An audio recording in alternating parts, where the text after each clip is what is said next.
It's great that that exhibit is going on because it's going to expose the public to the fact that these are children, vulnerable children, attempting to be expressive in an environment that's deeply oppressive.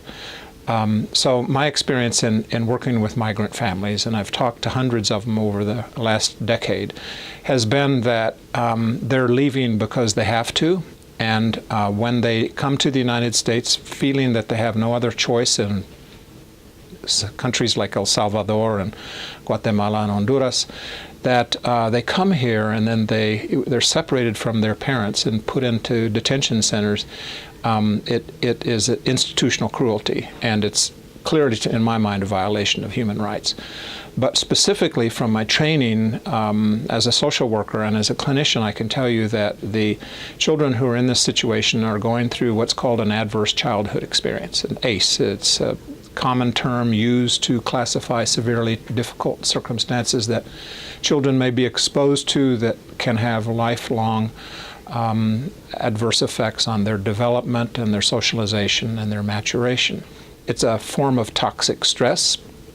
That is to say that it's highly dysfunctional to the neurological arousal processes and can have neuropsychiatric effects as well as just emotional effects insofar as how children respond to stimuli, sounds, and so on. So this is a very dangerous policy that hurts children systematically and in large numbers. Art in that situation kind of keeps you human. It connects you with where you came from.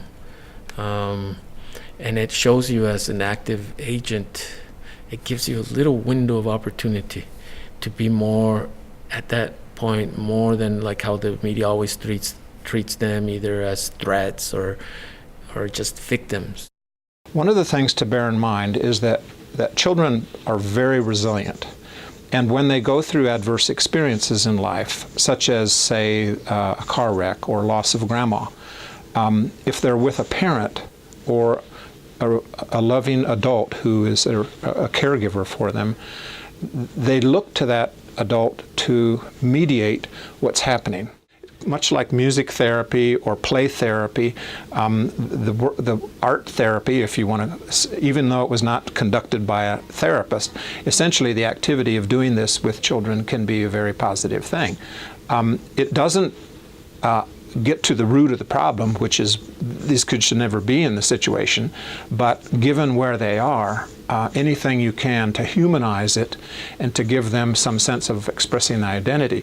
When I looked at the sculptures and the built art that they created, and I saw them reminiscing about their villages in Guatemala and of parental figures and other relatives and stuff, it was very evocative of their country of origin and their hopes and aspirations. It was uplifting, considering, as I said earlier, children are very resilient, and given positive ways to form their identity, will do so pretty much naturally. One of the children that was painting on these colorful quetzales told his teacher, you know, a quetzal cannot be caged, otherwise it will die of sadness. That immediately, right there, I realized that will be the title of this exhibit. There was a national outcry over the separation of children. It was the one point at which this policy of humiliating and degrading forced immigrants had reached a point where everyone, all different faith representations and professional organizations and the general public were just saying, this is outrageous, it's got to stop. So there were efforts to discharge those children into other places and reunite them with relatives and so on. But at the same time, one opened up right outside of Homestead Air Force Base in Florida. And so it's just, you're seeing they're being shuffled around. And when people say that the president and the administration have stopped this child separation policy, that's not true. Hope Border Institute, it may be not institutional policy, but still can document that child separations are taking place on a significant level. And right now there are 15,000 children in detention, either in ICE facilities or for-profit child detention centers. So they're trying to hide it, and that's very disconcerting and troubling, because these children they need to be released out of these prison systems as quickly as possible.